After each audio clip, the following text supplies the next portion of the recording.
to the family camp out. We're glad you guys can join us today. Since you guys already ate, now we're going to have a little geocaching demonstration. We can't actually go find any geocaches right now since it's dark, but we have Beverly Travis here who is giving a class next Thursday about geocaching.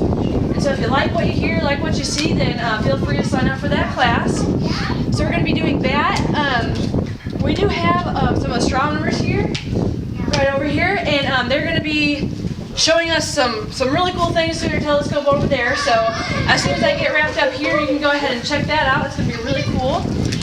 In the morning, we're going to be having breakfast tacos. Probably, it's really going to be any time, so don't feel, rushed to get up or anything like that. We'll be here. Checkout is at 12 o'clock tomorrow. And if you did not get a t-shirt, if you didn't make the registration date, we do have a couple extra. So just come let me know if you want one. I can see what we can do for you. What else do I got for you guys? I have glow sticks. Everyone likes glow sticks, so I'll hand those out shortly.